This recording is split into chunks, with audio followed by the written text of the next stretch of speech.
चलो आज तुम लोग भी ये चैप्टर पे कंसंट्रेट करो। हम लोग नया चैप्टर स्टार्ट करेंगे, कंसोलिडेटेड फाइनेंशियल स्टेटमेंट। ना देखो, पहले सबसे पहले जैसे हर चैप्टर में हम लोग करते हैं, इस कंसोलिडेटेड का मतलब क्या होता है। ओए बाद में करना, फिर अंदर बाद में करना, पहले समझ ले। फोटो तो अपन कभी भी ले लेंगे। बताओ कंसोलिडेट करना मतलब क्या। कंसोलिडेट करना मतलब क्या। दो बैलेंस शीट को एक करना। ये हम लोग काम पहले भी कर रहे थे इस चैप्टर में। कौन से चैप्टर में? अमाल्गमेशन में। क्या कर रहे थे बताओ अमाल्गमेशन में? दो कंपनी होती थी अलग अलग। अब जब दोनों कंपनी एक कंपनी बन रही है तो हम लोग दोनों कंपनी की बैलेंस शीट को क्या करते थे? मर्ज करके लिखते थे। तो वो भी तो क्या था? कंसोलिडेशन। अब यहाँ पे फिर क्या नया है सर? अगर ये चीज हमने पहले ही पढ़ ली तो यहाँ पे क्या नया है? ये तो पढ़ना है हमें, ठीक है। तो इसके लिए ये चैप्टर कौन सा एएस कवर करता है बताओ? तुम लोग ने देखा भी होगा पहले वाले। बताओ कौन सा एएस? एएस 21, 23, 27। बताओ एएस 21 तो हम लोग ये पढ़ेंगे सीएफएस। सीएफएस मतलब कैश फ्लो स्टेटमेंट, कुछ भी। कंसोलिडेटेड फाइनेंशियल स्टेटमेंट, सीएफएस का मतलब यहां पे होगा कंसोलिडेटेड फाइनेंशियल स्टेटमेंट, ठीक है, कैश फ्लो स्टेटमेंट नहीं। एएस 23 क्या है? एसोसिएट और ये जॉइंट वेंचर। ये फिलहाल इस चैप्टर में नहीं है ना, जो हम लोग पढ़ रहे हैं सीएफएस इसमें ये नहीं है। ये हम लोग आगे दूसरे एएस में पढ़ेंगे हम लोग, ठीक है। चलो अब देखो, पहले दो चीज अच्छे से समझना। होल्डिंग कंपनी और दूसरा सब्सिडरी कंपनी। इस चैप्टर में इन दोनों का मीनिंग पढ़ना बहुत जरूरी है। होल्डिंग कंपनी मतलब क्या? होल्डिंग कंपनी, अगर मैंने किसी दूसरे कंपनी में 51% से ज्यादा शेयर्स अगर मैंने अपने नाम पे कर लिया, अगर मैंने उसके 51% से ज्यादा शेयर्स अगर मैंने खरीद लिए, तो जिसने शेयर्स खरीदे वो कौन सी कंपनी होगी? Holding company. और जिसके शेयर्स हमने खरीदे वो कौन सी होगी? Subsidiary company. बताओ, जब मैं किसी कंपनी के 51% से ज्यादा शेयर्स खरीद लेता हूं तो क्या ये अमाल्गमेशन है क्या? अमाल्गमेशन किसको बोलते हैं? अच्छा चलो एक और क्वेश्चन, अगर मैंने इस कंपनी के 100% शेयर्स खरीद लिए तो क्या ये अमाल्गमेशन हो जाएगा?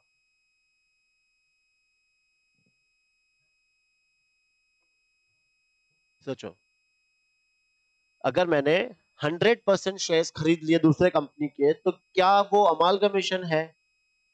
सोचो सोचो सोचो, सोच के बताओ। मर्ज हो गई।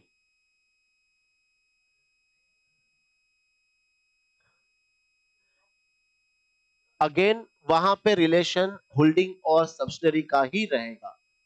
हाँ बताओ, अमाल्गमेशन में क्या था? अमाल्गमेशन में हम लोग उस कंपनी के एसेट्स और लाइबिलिटीज टेक ओवर करते हैं और उसके बदले में हम लोग क्या पे करते हैं? एक अमाउंट पे करते हैं जिसको हम लोग क्या कहते हैं? Purchase consideration.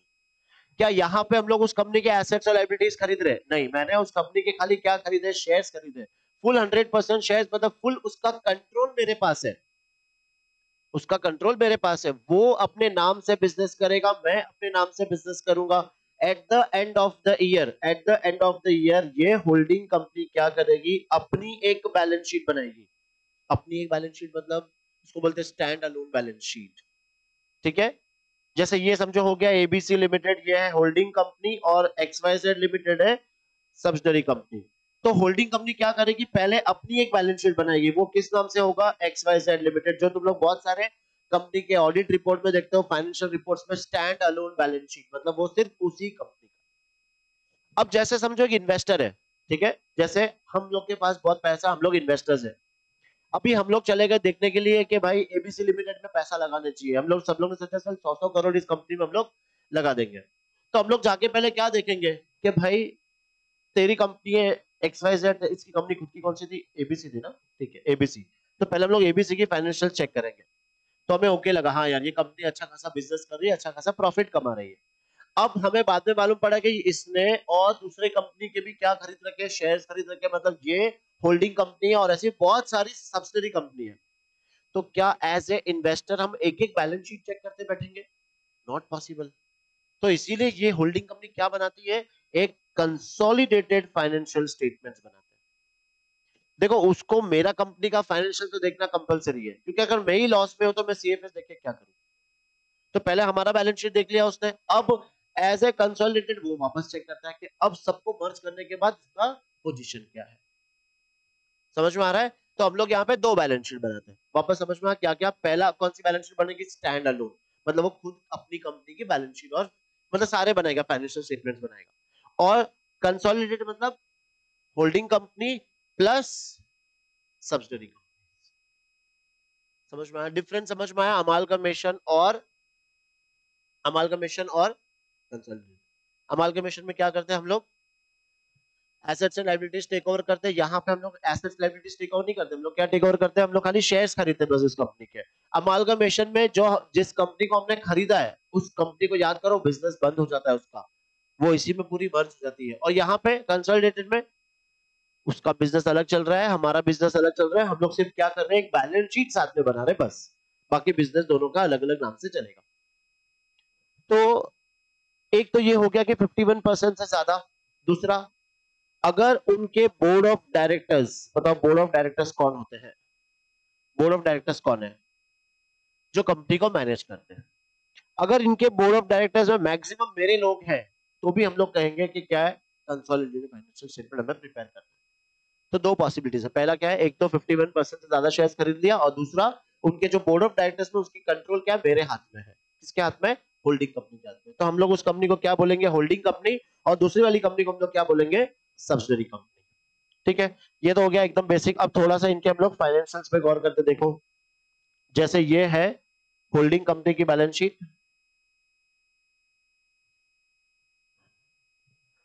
ठीक है। बताओ नॉर्मली बैलेंस शीट में क्या क्या लिखते हैं हम लोग? वर्टिकल बनाएंगे। पहला शेयर होल्डर्स फंड में पूरा लिख लो, शेयर होल्डर्स फंड। सेकंड क्या आएगा बताओ? Reserve surplus. Third non current liabilities. फिर एसेट्स के अंदर नॉन करंट एसेट्स और करंट एसेट्स, यही है। अब इसके नॉन करंट एसेट्स के अंदर दिख रहा है कि हम लोग ने 50,000 इक्विटी शेयर्स खरीदे हैं, इक्विटी शेयर्स ऑफ ₹10 ईच। इसके खरीदे हम लोग ने एस लिमिटेड के, और उसकी वैल्यू जो क्वेश्चन में दी है वो है 6 लाख। ठीक है, और अब देखते हैं हम लोग किसकी? एस लिमिटेड की बैलेंस शीट। एस लिमिटेड की बैलेंस शीट में जो शेयर होल्डर्स फंड है वहां पे लिखा है 50,000 इक्विटी शेयर्स ऑफ ₹10 ईच, जिसकी वैल्यू है 5 लाख। और उसके बाद बाकी सारा इंफॉर्मेशन, रिजर्व सरप्लस, फिर टोटल, फिर नॉन करंट एसेट्स और करंट एसेट्स। बताओ अब इससे क्या पता चल रहा है? बताओ मेरे बैलेंस शीट में हम लोग ने क्या किया? बताओ हम लोग ने दूसरे कंपनी के शेयर्स खरीदे। तो मैंने जब दूसरे कंपनी के शेयर्स खरीदता हूं तो क्या वो मेरे इक्विटी शेयर्स में मर्ज होंगे या अलग से दिखेंगे? वापस समझना, देखो मैं कौन सी कंपनी हूं? H limited. मैं जब पब्लिक में शेयर इशू करता हूं तो क्या कहता हूं उसको मैं? Equity share capital. मेरे इक्विटी शेयर्स में प्लस हो जाएगा। लेकिन मैंने किसी और कंपनी के शेयर्स खरीदे तो क्या होगा बताओ? मेरे लिए क्या है? वो इन्वेस्टमेंट होगा। मेरे लिए क्या है? इन्वेस्टमेंट। और वो investment normally long term period के लिए होता है, तो मैं कहां दिखाता हूं उसको? नॉन करंट इन्वेस्टमेंट में दिखाता हूं। ये तो आ गया समझ में? तो मैं जब किसी कंपनी के शेयर्स खरीदता हूं तो मैं वो कहां शो करूंगा? मेरे नॉन करंट इन्वेस्टमेंट में। अच्छा, जिस कंपनी के मैंने शेयर्स खरीदे वो कहां दिखाएगा? वो तो उसके लिए तो शेयर कैपिटल है, तो उसके कहां दिख रहे होंगे? शेयर होल्डर्स फंड के अंदर। समझ में आ रहा है? अब ये देखो यहाँ पे 50,000 इक्विटी शेयर्स ऑफ ₹10 ईच, मतलब 5 लाख का अमाउंट। और मैंने भी कितने खरीद रखे हैं? 50,000 equity shares of ₹10 each, 6 lakh. 6 lakh है ना? अब ये देख के बता सकते हो कि हम बोल सकते हैं कि मेरा जो यहाँ पे इसका होल्डिंग है, स्टेक है, वो कितना है? पूरा 100% है। उस कंपनी के जितने भी शेयर्स थे वो सारे शेयर्स मैंने खरीद लिए।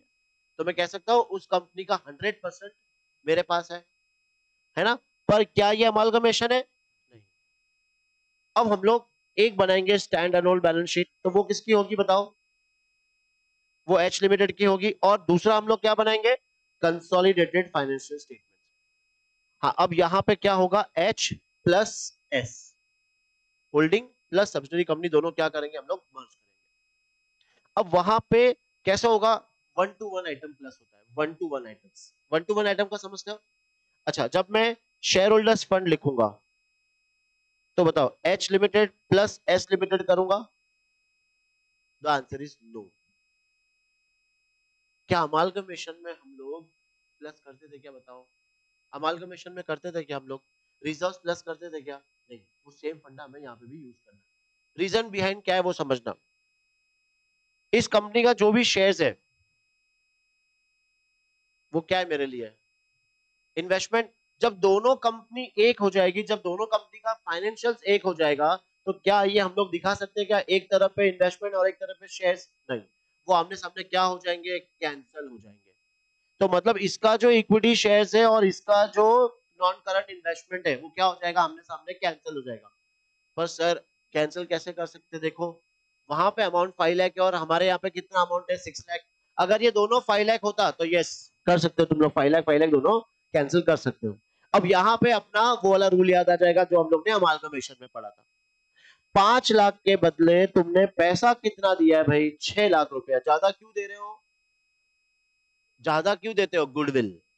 तुमने यहाँ पे 5 लाख के बदले कितने पैसे दिए उसको? 6 लाख दिए। तो ये क्या आ जाएगा डिफरेंस? गुडविल। और ये गुडविल इस बैलेंस शीट में जो मेरा करंट एसेट्स आएगा, नॉन करंट एसेट्स, उसके अंदर हम लोग दिखाएंगे गुडविल, और वो अमाउंट कितना आएगा? 1 लाख। ये समझ में आया? ठीक है। और अगर समझो ये 5 लाख के बदले मेरे बैलेंस शीट में दिख रहा होता खाली 4 लाख, तो कैपिटल रिजर्व आ जाएगा। तो यहाँ पे एक सिंपल सा फंडा समझ में आया कि अगर मैं ज्यादा अमाउंट पे करता हूं तो क्या हो जाता है? वो गुडविल। और अगर मैं कम अमाउंट पे करता हूं तो क्या आ जाएगा? Capital reserve. यहां तक बेसिक एकदम क्लियर। तो जब मैं सीएफएस बनाऊंगा तो क्या क्या उड़ जाएगा और क्या क्या नया आएगा? बताओ क्या क्या उड़ जाएगा जब मैं बैलेंस शीट साथ में बनाऊंगा? तो शेयर कैपिटल किसका? सब्सिडरी का। और होल्डिंग का नॉन करंट इन्वेस्टमेंट, ये दोनों उड़ जाएगा। ठीक है। और क्या नया आएगा? तो गुडविल या फिर कैपिटल रिजर्व। गुडविल को कहां शो करेंगे? हाँ, नॉन करंट एसेट्स के अंदर, इंटेंजिबल एसेट्स। और कैपिटल रिजर्व को कहां शो करेंगे? तो रिजर्व से सरप्लस के अंदर शो करेंगे। यहां तक क्लियर? ठीक है। और यही चीज शायद अपन ने लिखी भी थी पहले। ठीक है। फिर तुम लोग कर लोगे नोट्स कॉपी? तो फिर मैं वो आगे का चीज नहीं लिखा तो है ना, खाली उसमें देखो क्या लिखा था। According to section 246 of the companies act, holding company in relation to one or more other companies means a company of which such company are subsidiary company. Definition पढ़ोगे तो कुछ समझ में नहीं आएगा। होल्डिंग कंपनी क्या होती है? जो एक या दो कंपनी को शेयर्स, कितने परसेंट शेयर्स अपने पास होती है? 51, मोर देन 51% शेयर्स, तो वो कंपनी होल्डिंग कंपनी। और जिस कंपनी के शेयर्स खरीदे वो कौन सी कंपनी हो जाएगी? Subsidiary company. ठीक है। हाँ, 50% से ज्यादा, हाँ मतलब 51, हाँ 50% से ज्यादा। 50 तक नीचे होगा तो कौन सा होता है वो? अभी था ना, किसका था? एसोसिएट। अच्छा, एक चीज और मुझे बताओ, जैसे होल्डिंग कंपनी, होल्डिंग लिमिटेड ने, अभी तो हमने पढ़ा कि 100% शेयर्स खरीद रखे किस कंपनी के? सब्सिडरी कंपनी के। अब समझो मैंने खाली खरीद रखे 70% एस लिमिटेड के शेयर्स। हमने मतलब एच लिमिटेड ने कितने खरीद रखे? ओनली 70%। तो 30% किसके पास होंगे? आउटसाइडर्स के पास होंगे। अगर मैंने 70 खरीदे तो 30 किसी और के पास होंगे। ठीक है। तो अब मुझे बताओ, जब मैं बैलेंस शीट को कंबाइन करूंगा, बैलेंस शीट को जब मैं कंबाइन करूंगा, तो जितने भी यहाँ पे एसेट्स वगैरह होंगे, मैं कितने लूंगा? उसमें से 70% लूंगा। प्रैक्टिकली तो यही होना चाहिए। वापस बताओ, जो मैं बोल रहा हूँ सही है? अगर मैंने किसी कंपनी के 70% शेयर्स के राइट्स मेरे पास है तो 30 किसी आउटसाइडर्स का है। तो जब मैं दोनों बैलेंस शीट को मर्ज करूंगा, कौन सी बैलेंस शीट को? एच लिमिटेड और एस लिमिटेड की बैलेंस शीट को जब मैं मर्ज करूंगा, तो क्या मैं इसके एसेट्स और लायबिलिटीज के कितने लूंगा? 70%। क्यों? मेरे तो खाली 70% ही होल्डिंग है, तो सारे 100% मेरे पास क्यों? सोचो, थोड़ा सोच के बताओ, लॉजिक समझो। मैंने किसी कंपनी के 70% ही शेयर्स खरीदे, तो मैं उसके सारे एसेट्स मेरे अंदर कैसे मर्ज कर सकता हूँ? 70% ही होना चाहिए। रूल देखा जाए तो क्या होना चाहिए? 70%। लेकिन समझना, मेरे पास भले उस कंपनी के 70% ही राइट है, लेकिन मैं उस कंपनी को 100% क्या करता हूँ, कंट्रोल करता हूँ, 100% कंट्रोल करता हूँ। अगर 70% मेरे शेयर्स है, 70% मेरे बोर्ड ऑफ डायरेक्टर्स है, तो वहां पे जो मैं चाहूंगा वही होगा। क्या जो आउटसाइडर्स बोलेंगे वो होगा वहां पे? नहीं, क्योंकि मेजोरिटी मेरी है। तो इसलिए हम लोग 70% नहीं करते, हम लोग क्या करते हैं, 100% एसेट्स लेके जाते हैं। और जो 30% है वो हम लोग किसके नाम पे खड़ा कर देते हैं, आउटसाइडर्स, मतलब वो नाम आ जाएगा माइनॉरिटी इंटरेस्ट। माइनॉरिटी इंटरेस्ट, ये याद रखना, ठीक है। तो अगर मेरे पास 70% मेरे पास है, तो 30% किसके पास हो जाएगा, माइनॉरिटी इंटरेस्ट के पास।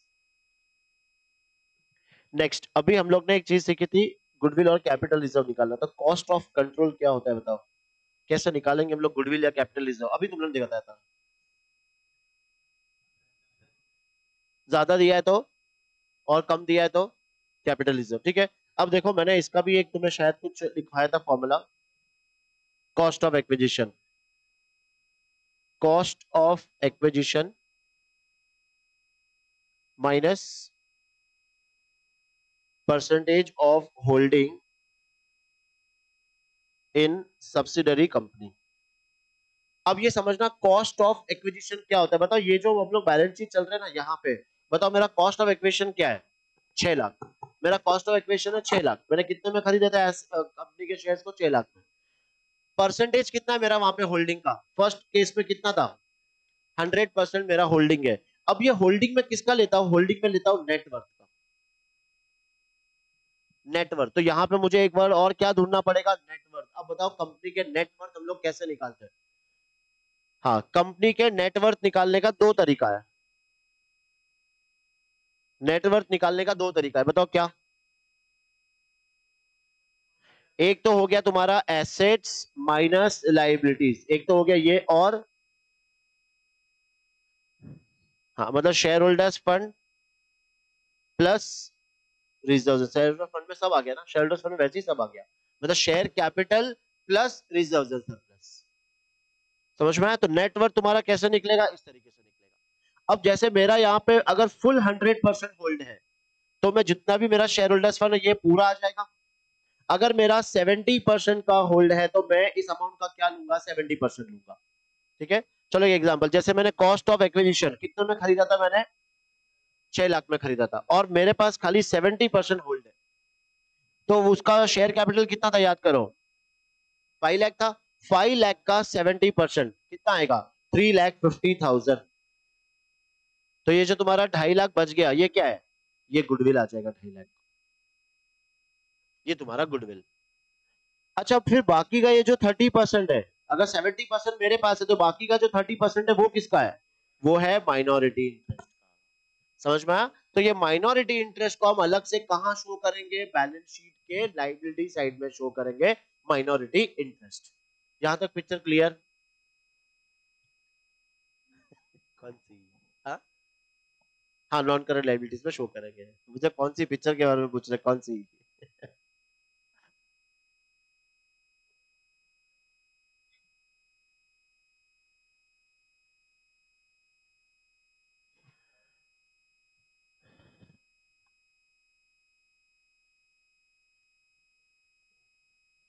चलो, तो अब तुम लोग ने इसमें ये सब निकालना सीख लिया।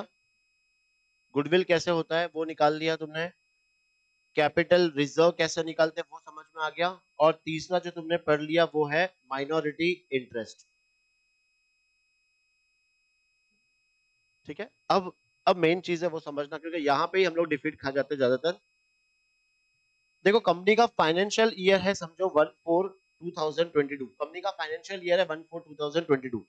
ये फाइनेंशियल ईयर एंड कब होगा, 31 मार्च 2023, ठीक है।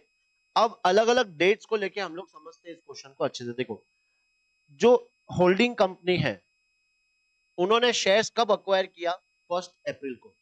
होल्डिंग कंपनी ने शेयर्स कब खरीदा, 1 अप्रैल, ठीक है। 1 अप्रैल को शेयर्स खरीद लिया, मतलब इसके बाद जो बिजनेस हो रहा है ना, वो खरीदने के बाद हो रहा है, तो उसको हम लोग बोलेंगे पोस्ट। और खरीदने के पहले जो इनके पास प्रॉफिट था, उसको हम लोग क्या बोलेंगे, प्री। ये वर्ड बहुत काम का है, समझना अच्छे से। इसके बाद के जो प्रॉफिट को हम लोग क्या बोलेंगे? Post profit.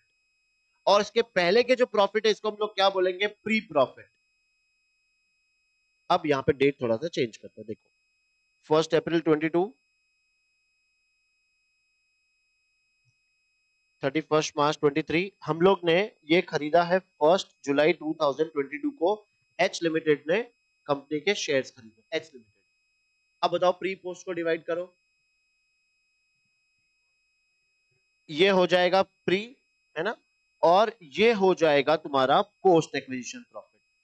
पोस्ट एक्विजिशन और प्री एक्विजिशन। ठीक है, अब एक छोटा सा एग्जांपल समझो। तुमने एक बिल्डिंग में फ्लैट खरीदा, वो फ्लैट तुम लोग को पड़ा समझो 50 लाख में। 50 लाख में 4 BHK तुम्हारे पास फ्लैट आ गया, ठीक है। अब जैसे तुमने फ्लैट खरीदा, उसके पहले एक वहां पे कोई रेंटेड रहता था वहां पे, जिसके 4 मंथ के रेंट क्या था? बाकी था। 4 मंथ का रेंट पेंडिंग था। अब समझो 1 मंथ का रेंट है 50 लाख, 50,000। 50 लाख तो क्या आएगा? 50,000। तो 4 महीने का कितना बाकी है? 4 महीने का कितना बाकी रहेगा? 2 लाख। अब वो आया, वो समझो बाहर चला गया था, वापस आया, उसने देखा तो अब तो मालिक चेंज हो गया है, तो वो पैसा किसको देगा? इसी को देगा, नए मालिक को। तो नए मालिक को तो 2 लाख बताओ फ्री में मिल गए, बैठे बैठे। 50 लाख का फ्लैट खरीदा था, बैठे ही बैठे 2 लाख रुपए और आ गए। अब वो 2 लाख को क्या मानेगा? प्रॉफिट? थोड़ा सोचो। 50 लाख तो उसने दे दिया ना, उस घर के उसने 50 लाख दे दिए, अब 2 लाख उसको फ्री फंड में मिल रहे हैं। बेटा मैं तो ये सब करी, मैं तो सिंपल पूछ रहा हूँ तुम्हें, इसका कहाँ प्री इक्वेशन पोस्ट इक्वेशन कर रहे हो? ये 2 लाख क्या है उसके लिए? वो दे 2 लाख क्या है? 2 लाख दबा लेगा। ये तो ऐसे ही लोग बोल सकते हैं, बिजनेसमैन 2 लाख दबा लेगा चुपचाप, कुछ नहीं बोल रहा है। अर्न इनकम, एक तरीके से बोल सकते हैं अर्न इनकम। तो ये वो अपनी इनकम नहीं मानता, ये क्या बोलता है कि भाई मैंने 50 लाख दिए थे, 2 लाख मेरे को फोकट में मिल गए, तो मेरा जो कॉस्ट है वो हो गया 48 लाख। मतलब ये जो फ्री फंड का जो इनकम आया, वो अपना कॉस्ट उसमें से क्या कर देता है? कॉस्ट में से माइनस कर देता है। अब ये चीज यहाँ पे लिंक करके समझना अच्छे से, जो मैं समझा रहा हूं, ठीक है। इस डेट पे एस लिमिटेड क्या करती है? डिविडेंड डिक्लेयर करती है। देखो हम लोग ने यहाँ पे कितने शेयर्स खरीदे? 1 लाख कंपनी के शेयर्स खरीदे ऑफ रुपीज 10 ईच, मतलब 10 लाख। लेकिन हम लोग ने कितने दिए उस कंपनी को शेयर्स खरीदने के लिए? 15 लाख दिए। अब कंपनी एस लिमिटेड क्या करती है? डिविडेंड डिक्लेयर करती है, ठीक है। बताओ डिविडेंड कौन से प्रॉफिट से दिए जाएंगे? यहाँ पे एक साथ को अगर वो डिविडेंड दे रही है तो कौन से प्रॉफिट से होंगे? प्री वाले प्रॉफिट से होंगे। समझो यहाँ पे कंपनी के पास प्रॉफिट था 5 लाख, और हमारे कंपनी की होल्डिंग थी 80%। तो मुझे कितना पैसा मिलेगा एज ए डिविडेंड? मुझे कितना पैसा मिलेगा? 4 लाख। ठीक है, अब समझना अच्छे से। एक साथ को मैंने खरीदा, कितने पैसे दिए मैंने? 15 लाख दिए। और जैसे ही 15 लाख दिए, मुझे फ्री फंड में यहां से 4 लाख रुपए और मिल गए। क्या मैंने उसके लिए मेहनत करी थी क्या? जो पिछला जो प्रॉफिट था मेरा, उसमें कुछ हक हक हक था क्या? बताओ, नहीं था। मैं तो अब कब होगा? अब खरीदा, तो अब आगे का जो बिजनेस होगा, प्रॉफिट होगा, उसमें मैं कह सकता हूँ कि हाँ मैंने उसमें मेहनत करी है। लेकिन ये तो मुझे फ्री फंड का मिल गया। तो बताओ ये 4 लाख हम लोग कहाँ एडजस्ट करेंगे? ये 4 लाख हम लोग एडजस्ट करेंगे अपने कॉस्ट में से। तो अब मेरा कॉस्ट कितना हो जाएगा? 11 लाख। इसको हम लोग क्या बोलेंगे? Cost of acquisition. तो कॉस्ट ऑफ एक्विजिशन यहाँ पे 15 लाख नहीं रहा, अब मेरा कितना रहेगा? 4 लाख रहेगा। ये याद रहेगा कि अगर मुझे प्री एक्विजिशन में से अगर मुझे कुछ डिविडेंड मिलता है, तो वो मेरे लिए क्या हो जाएगा? मेरे कॉस्ट में से मुझे उसको माइनस करना है, एडजस्ट करना है, ठीक है। अच्छा, यहाँ पे कॉस्ट ऑफ एक्विजिशन तो ये हो गया। अब हम लोग यहाँ पे क्या माइनस करते हो? Percentage of holding. जितना भी कितना परसेंटेज है बताओ? 80%। उसका जितने भी शेयर्स होंगे उसका 80% यहाँ से माइनस कर दूंगा। फिर मुझे क्या निकालना है? गुडविल या फिर कैपिटल रिजर्व। ये पॉइंट भी क्लियर? एकदम क्लियर, ठीक है। चलो अब थोड़े से हम लोग इनके एग्जांपल्स में जाते हैं।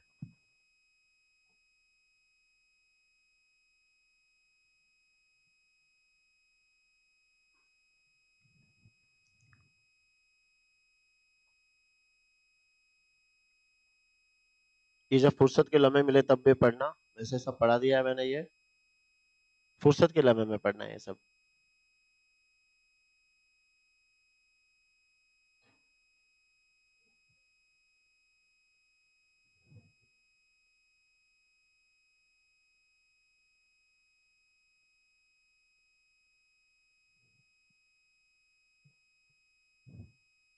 कैपिटल रिजर्व का फॉर्मूला,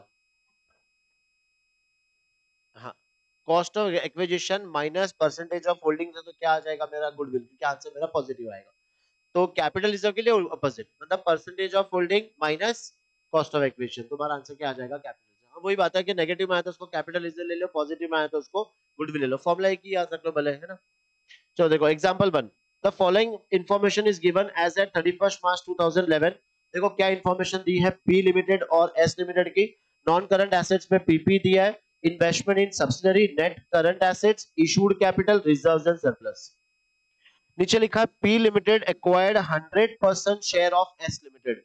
पी लिमिटेड ने उस कंपनी के 100% शेयर्स खरीद लिए, ठीक है, फॉर ₹1000। तो बताओ यहाँ पे तुम अगर बैलेंस शीट देखोगे तो कुछ यहाँ पे तुम्हें दिख रहा है क्या? देखो यहाँ पे इसके इशूड कैपिटल कितना है, 1000, और मैंने उसमें खरीदा कितने में, 1000। तो क्या यहाँ पे गुडविल या कैपिटल रिजर्व कुछ भी आएगा? नहीं, द आंसर इज क्यों नहीं आएगा बताओ? क्योंकि मेरा फॉर्मूला क्या है बताओ, कॉस्ट ऑफ एक्विजिशन। कितना है cost of acquisition? 1000 minus percentage of holding, मेरा तो पूरा 100% शेयर है, तो वो भी कितना आएगा, 1000। तो मेरा no goodwill no capital reserve. लेकिन अगर इसी क्वेश्चन में ये 100% को हम लोग 80% करते हैं, अब बताओ क्या होता है क्वेश्चन? तो फिर गुडविल आ जाएगा, बिकॉज ये 1000 का हम लोग क्या निकालेंगे 80%, तो ये कितना आएगा 800। तो यहाँ पे 200 मेरा क्या आ जाएगा, गुडविल। ये क्लियर? ठीक है, सेकंड देखते हैं एग्जांपल इसका। एग्जांपल 2 देखो, modifying example 1 the following information is given. यहाँ पे सेम है, बस देखो यहाँ पे इशूड कैपिटल 700 कर दिया और रिजर्व तुम्हें कर दिया 300। As compare to example 1 the difference is the breakup of net worth. मतलब इशूड कैपिटल को 1000 को हमने पहले क्या था 1000 और नील था, और अब इसको क्या कर दिया है 700 और 300, ये मॉडिफाई किया है। Again P limited acquired 100% share of S limited for ₹1000। बताओ अब यहाँ पे भी गुडविल कुछ आएगा क्या? नहीं, क्योंकि गुडविल हम लोग जो परसेंटेज ऑफ होल्डिंग लेते हैं वो क्या लेते हैं, नेटवर्थ लेते हैं। यहाँ पे भी इसका नेटवर्थ है कितना, 1000। तो भले तो बाइफर्केशन करके दिखा लो, उससे कोई फर्क नहीं पड़ेगा। तो यहाँ पे भी गुडविल क्या आएगा, 0। अब वापस से हमने मॉडिफाइंग एग्जांपल 2। अब देखो यहाँ पे क्या चेंजेस हुआ है, जो मैंने इन्वेस्टमेंट खरीदा था वो कितने का खरीदा है, 1200 का, ठीक है।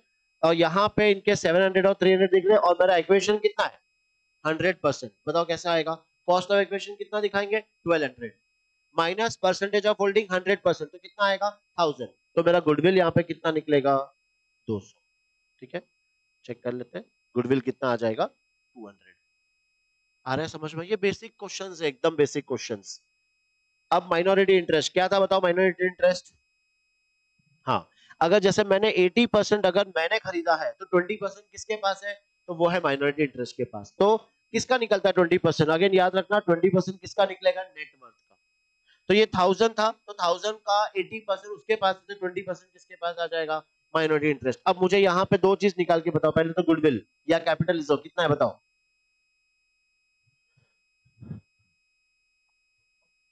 गुडविल 200 आएगा, क्योंकि कॉस्ट ऑफ एक्विजिशन कितना है 1000 माइनस परसेंटेज इसका कितना लेंगे हम लोग 80%, 1000 का 80% कितना आएगा 800। तो 200 तुम्हारा क्या आ गया, गुडविल आ गया, ठीक है। अब माइनॉरिटी इंटरेस्ट का कैसे निकालोगे, माइनॉरिटी इंटरेस्ट का कितना है 20%, 20% ऑफ 1000 नेटवर्थ, मतलब वो कितना आ जाएगा तुम्हारा 200 आ जाएगा, ठीक है। और माइनॉरिटी इंटरेस्ट का, चलो अब नेक्स्ट जो हम लोग ने अभी पढ़ा था प्री और पोस्ट वाला जो प्रॉफिट था,